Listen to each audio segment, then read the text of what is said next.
सौदामिनी शतशतामल देह कांतिः कांताल काकमन कल्पित कांत शांतिः शांत्येक सिंधुरनघा श्रित शर्व शांतिः सीता सदा जयति जैत्र सुख प्रणीता। प्रिय विद्यार्थिनः सर्वेभ्यः नमः। गतकक्षायां वयं पातञ्जल योगसूत्रस्य प्रथमपादस्य इत्युक्ते समाधिपादस्य सारांशरूपेण विषयं ज्ञातवन्तः। सम्प्रति वयं द्वितीयपादविषये चर्चयामः। विशेष रूप से जो अभी एमए योग में नए विद्यार्थी प्रविष्ट हुए हैं उनके लिए यह मैं कहना चाहूँगी कि आप लोगों को धीरे धीरे संस्कृत में श्रवण करने का अभ्यास अवश्य करना चाहिए। यद्यपि आपको पाठ्यक्रम में भी एक प्रश्न पत्र संस्कृत भाषा का पढ़ना है और जो पतंजलि ने योग सूत्र लिखे हैं वे तो संस्कृत में ही हैं और उन पर जो व्यास भाष्य है या अन्य प्रसिद्ध टीकाएं हैं, प्राचीन टीकाएं, वे भी सब संस्कृत में ही आपको मिलेगी। यद्यपि अनुवाद और व्याख्याएं उपलब्ध है, किंतु ये तो आप जानते ही हैं कि जो आनंद हमें किसी भाषा में मूल रूप से रचित साहित्य को पढ़कर प्राप्त होता है वह उसके अनुवाद और व्याख्या में प्राप्त नहीं होता, क्योंकि कई बार भाव उसी प्रकार से अनुदित नहीं हो पाते।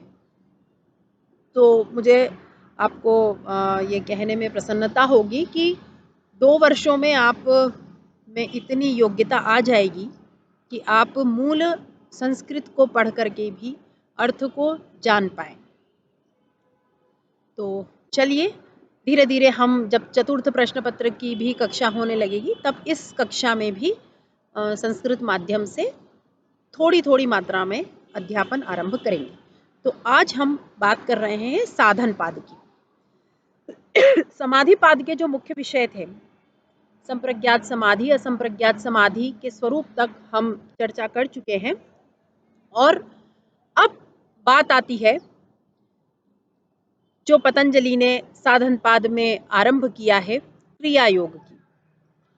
एकाग्रचित्त साधक हेतु समाधि पाद में जब योग का उपदेश देते हैं पतंजलि, तो वे साधन पाद में विक्षिप्त चित्त भूमि वाले साधक के लिए योग मार्ग का उपदेश देना आरंभ करते हैं।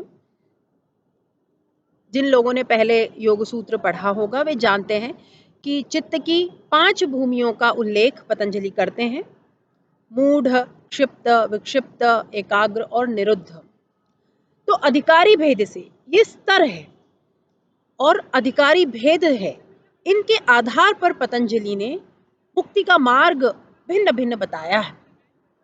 प्रत्येक व्यक्ति अभ्यास और वैराग्य में समर्थ नहीं है, प्रत्येक व्यक्ति क्रिया योग में समर्थ नहीं है और न प्रत्येक व्यक्ति अष्टांग योग के मार्ग पर चलने में समर्थ है। इसलिए उन्होंने ये 3 मार्ग प्रस्तुत किए हैं। जब हम योग सूत्र पढ़ेंगे तब इन पर विस्तार से चर्चा होगी। अभी हम साधन पाद में जो पहला विषय उपस्थित होता है क्रिया योग, उसको संक्षेप में जानते हैं। क्रिया योग क्या है? तप, स्वाध्याय और ईश्वर प्रणिधान। अर्थात व्युत्थान चित्त वाला साधक भी क्रिया योग के माध्यम से स्थिरता को प्राप्त कर सकता है और यह क्रिया योग क्लेशों को शिथिल कर समाधि की सिद्धि करता है। इसको एक मार्ग के रूप में पतंजलि उपदिष्ट करते हैं और इसमें से इन तप, स्वाध्याय और ईश्वर प्रणिधान, इन तत्वों का संयोजन हमें अष्टांग योग में भी हमें देखने को मिलेगा, किंतु यहाँ एक क्रिया योग के माध्यम से उन्होंने इसे पृथक मार्ग के रूप में भी कहा है।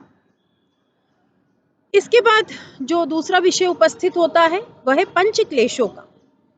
ये 5 क्लेश है: अविद्या, अस्मिता, राग, द्वेष और अभिनिवेश।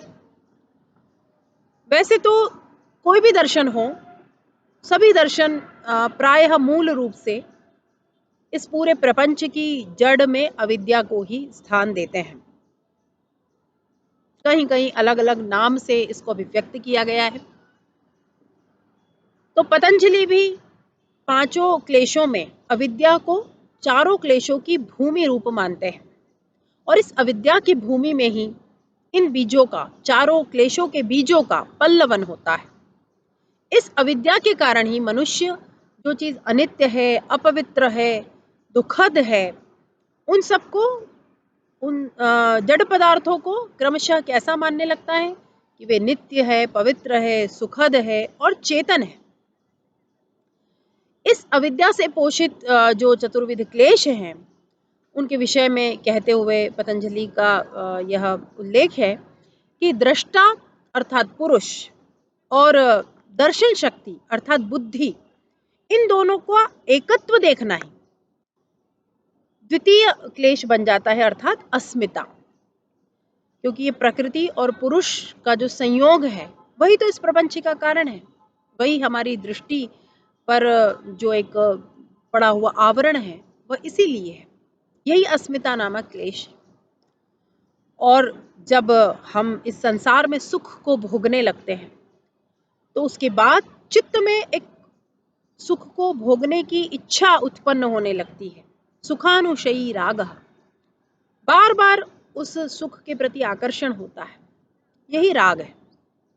और जब दुख होता है तो उसके अनुभव के पश्चात एक विरुद्ध वासना हमारे चित्त में निवास करने लगती है, दुखानुशयी द्वेषः, यही द्वेष नामक क्लेश है।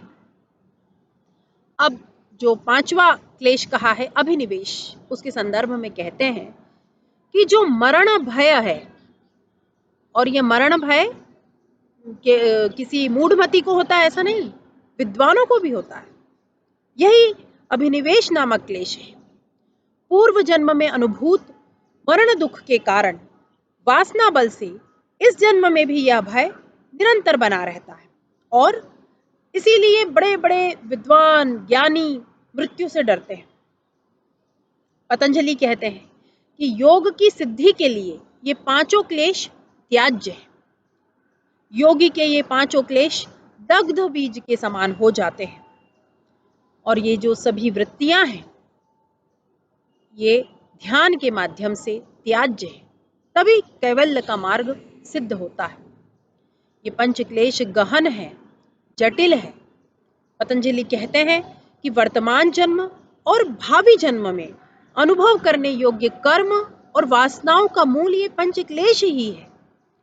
क्लेश मूल के रहते हुए उनका फल भी होगा, जाति, आयु और भोग अवश्य होगा। ये जाति, आयु, भोग पुण्य पाप रूप कारण द्वारा उत्पन्न होने से सुख देते हैं या दुख देते हैं, पर योगी की स्थिति इनसे भिन्न होती है। कहते हैं कि जो परिणाम ताप संस्कार रूपी दुखों का विचार है और जो गुणों की वृत्तियां हैं, उनमें परस्पर विरोध होने से ज्ञानी पुरुष को तो ये पूरा संसार ही दुख रूप में ही प्रतीत होता है। अब भूतकाल के दुख की तो निवृत्ति हो गई है और जो दुख अभी आया नहीं है वो त्याज्य ही है। तो यह स्थिति योगी की होती है। एक सामान्य मनुष्य को इस स्थिति तक पहुंचना आवश्यक है यदि वह समाधि के उस परम सोपान को प्राप्त करना चाहता है। अब जो तीसरा महत्वपूर्ण विषय है इस पाद में वह है दृष्टा और दृश्य। पतंजलि दुखों का कारण कहते हैं कि देखने वाला जीवात्मा और देखने योग्य बुद्धि, इन दोनों का अर्थात दृष्टा और दृश्य का संयोग ही सर्व दुखों का कारण है। और वे दुख कैसे हैं?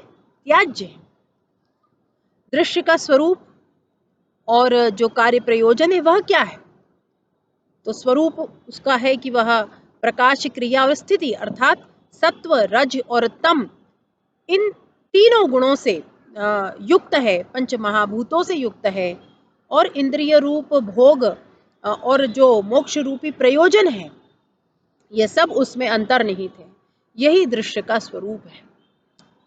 और दृष्टा क्या है? तो कहते हैं दृष्टा दृशि मात्रः शुद्धोपि प्रत्ययानुपश्यः तदर्थ एव दृश्यस्यात्मा। अर्थात जो दृष्टा है वह केवल ज्ञान मात्र शुद्ध अर्थात ज्ञान, अज्ञान, सुख, दुख आदि सभी धर्मों का अनाश्रय होने पर भी बुद्धि के संबंध से उन धर्मों का आश्रय और बुद्धि वृत्ति के अनुसार देखने वाला बन जाता है, वही पुरुष है। उस दृष्टा पुरुष के लिए ही यह जो पूरा दृश्य है उसका यह स्वरूप है। अभी आप में से जो छात्र सांख्य कारिका की कक्षा में भी उपस्थित होते हैं, उन्होंने यहाँ तक अध्ययन कर लिया है कि किस लिए ये पुरुष और प्रकृति का संयोग होता है, और पुरुष अप्रसव धर्मा है, वह मुक्त है, नित्य है, और उसका जो स्वरूप है वह निर्गुण है, लेकिन फिर भी वह प्रकृति से संयुक्त होकर बंधता है, और बुद्धि के जो 8 धर्म कहे हैं उनमें से 7 धर्मों के द्वारा वह बंधन में जाता है। तो सांख्य और योग समान तंत्र है, वही दर्शन यहाँ भी हम देखते हैं, और जब हम सूत्र का व्याख्यान देखेंगे तो आपको यह तथ्य और भी स्पष्ट हो जाएगा। तो जिस तरह से हमने सांख्य में देखा पुरुष बहुत्व, उसी सिद्धांत को योग में भी हम देखेंगे। योग दर्शन में भी पुरुष बहुत्व का सिद्धांत माना गया है, पुरुष अर्थात आत्मा। और एक पुरुष के मुक्त होने पर सभी मुक्त नहीं होते, इंद्रियों के व्यापार अलग अलग होते हैं। इसीलिए कोई भी व्यक्ति देखकर कह सकता है कि पुरुष एकत्व नहीं, पुरुष बहुत्व। ये सांख्य और योग का सिद्धांत है। अन्य दर्शनों में हम जाएंगे तो आत्मा के संबंध में हमें भिन्न विचार देखने को मिलेंगे, कहीं हमें एकत्व भी देखने को मिलता है। तो हम सांख्य भी नहीं, केवल अभी योग की दृष्टि से ही बात कर रहे हैं, और चूंकि सांख्य और योग में पर्याप्त साम्य है, इसीलिए ये दोनों बातें हमें दोनों ग्रंथों में समान दिख रही है। अब दृश्य और दृष्टा के संयोग का हेतु कहा है कि बुद्धि और पुरुष जीवात्मा, इन दोनों शक्तियों के स्वरूप की उपलब्धि ही संयोग का कारण बनती है, और इस उपलब्धि का कारण क्या होता है, वह अविद्या। तो जैसा हमने कहा कि जड़ में अज्ञान ही है, अविद्या ही है, और उस अदर्शन के अभाव से संयोग का अभाव ही त्याग है, और वही दृष्टा जीव की जो हम कहते हैं मुक्ति है, कैवल्य है। जब उस संयोग का अभाव हो जाएगा, पुरुष और प्रकृति का या दृष्टा और दृश्य का जो संयोग है वह समाप्त हो जाएगा, उसका अभाव हो जाएगा, वही कैवल्य है, वही मुक्ति है। जब तक यह संयोग बना रहेगा तब तक मनुष्य राग से, मोह से परिपूर्ण होकर इस प्रपंच में ही रहेगा। पतंजलि कहते हैं कि इस त्याग का उपाय क्या है, शुद्ध विवेक ख्याति, और उस विवेक ख्याति वाले योगी की 7 प्रकार की उत्कर्ष अवस्था वाली बुद्धि होती है। अब एक नया विषय आता है, योग के अंगों का अनुष्ठान करने से ही क्लेश रूपी अशुद्धि का नाश होता है, और हान का उपाय अर्थात विवेक ख्याति सिद्ध होती है, और सतत ज्ञान का प्रकाश होने लगता है। अब नया शब्द आया, योग के अंग। प्रसंग उपस्थित होता है तो पतंजलि इस पाद में योग के अंग अर्थात 8 अंगों का उल्लेख करते हैं। यह प्रायः प्रसिद्ध संकल्पना है, आप सभी इससे परिचित हैं, तो हम अति संक्षेप में इस पर चर्चा करके आगे बढ़ेंगे, क्योंकि जब हम सूत्रों का व्याख्यान देखेंगे तो फिर हम एक एक अंग पर विस्तार से चर्चा करेंगे। तो आप जानते ही हैं, यम, नियम, आसन, प्राणायाम, प्रत्याहार, धारणा, ध्यान और समाधि, ये योग के 8 अंग हैं। अहिंसा, सत्य, अस्तेय, ब्रह्मचर्य और परिग्रह, अपरिग्रह, ये यम है, अर्थात यम पंचविध है। इसमें अहिंसा क्या है, मनसा, वाचा और कर्मणा किसी भी प्राणी को किसी भी प्रकार का दुख न देना। और ये अहिंसा भी इतनी प्रबल होनी चाहिए कि अहिंसक व्यक्ति की सन्निधि होने मात्र से बैर भाव समाप्त हो जाए, तब तो वह अहिंसा है। इसीलिए पतंजलि क्या कहते हैं, थोड़ा आगे के सूत्रों से हम इस बात को संयुक्त करते हैं। उन्होंने कहा है, अहिंसा प्रतिष्ठायाम तत्सन्निधौ वैरत्यागः। केवल अहिंसक व्यक्ति की सन्निधि हो, उसी से जो बैर भाव है वह समाप्त हो जाता है। सत्य क्या है? तो मन, वचन और कर्म से वस्तु के यथार्थ रूप की अभिव्यक्ति ही सत्य है। सत्य की प्रतिष्ठा यदि जीवन में हो जाए तो व्यक्ति की वाणी सदा फलवती हो जाती है। पतंजलि कहते हैं सत्य प्रतिष्ठायां क्रिया फलाश्रयत्वम। देखिए बहुत सारे ऐसे महात्मा लोग होते हैं, हम लोक में देखते हैं, लोग बड़े बड़े ऐसे जो संत पुरुष हैं उनसे आशीर्वाद प्राप्त करने की कामना करते हैं, उनके पास जाते हैं इसीलिए है कि उन्हें आशीर्वाद प्राप्त हो। क्यों? क्योंकि उनकी वाणी फलवती है। आशीर्वाद कोई भी दे सकता है, लेकिन उनकी वाणी में वो सत्य का बल है, इसीलिए उनका आशीर्वाद फलीभूत होता है। इसीलिए तो हम उनसे आशीष की कामना करते हैं। अब अस्तेय की चर्चा कर लें। जो भी धन संपत्ति होती है दूसरों की, उसे निषिद्ध उपायों से ग्रहण करना ही स्तेय होता है, उसी को चोरी कहते हैं, और उसका त्याग है अस्तेय। और जो अस्तेय पालक व्यक्ति होता है उसके पास समृद्धि स्वयं स्थित होती है। इसीलिए पतंजलि कहते हैं अस्तेय प्रतिष्ठायां सर्वरत्नोपस्थापनम। इसीलिए हमें दूसरों की जो भी संपत्ति है उसे ग्रहण करने के लिए कभी भी विचार नहीं करना चाहिए। ब्रह्मचर्य के बारे में कहा, समस्त इंद्रियों के नियंत्रण से कामेंद्रिय के ऊपर जो हम संयम करते हैं वही ब्रह्मचर्य है। अर्थात विवेक पूर्वक मर्यादा के साथ समस्त इंद्रियों का उपयोग करना। इससे क्या होता है? इससे शक्ति संचय होता है। योग शास्त्र में कहा कि ब्रह्मचर्य प्रतिष्ठायां वीर्य लाभः, जो वीर्य जो शक्ति है वह संचित होती है और वह जीवन में हमें उपलब्धियां और सफलता प्रदान करती है। अपरिग्रह के विषय में कहते हैं आवश्यकता से अधिक संग्रह न करना ही अपरिग्रह है। इससे मस्तिष्क शांत रहता है और उससे क्या होता है, हम अपने अतीत और भविष्य का विश्लेषण कर पाते हैं, उसकी योग्यता हमें प्राप्त हो जाती है। तो पतंजलि आगे कहते हैं अपरिग्रह स्थैर्यम जन्म कथनता संबोधः। तो इस तरह की भावना यदि हमारे मन में होती है तो वह हमारे जीवन में सफलता का हेतु बनती है। अब दूसरा जो योग का अंग कहा नियम, शौच संतोष तपः स्वाध्याय ईश्वर प्रणिधानानि नियमाः। तो जो तप, स्वाध्याय और ईश्वर प्रणिधान हमने भी क्रिया योग में कहे, वह नियम के अंतर्गत भी समाहित होते हैं। शौच क्या है? शुद्धिकरण, बाह्य शरीर, आंतरिक शरीर तथा चित्त की शुद्धि।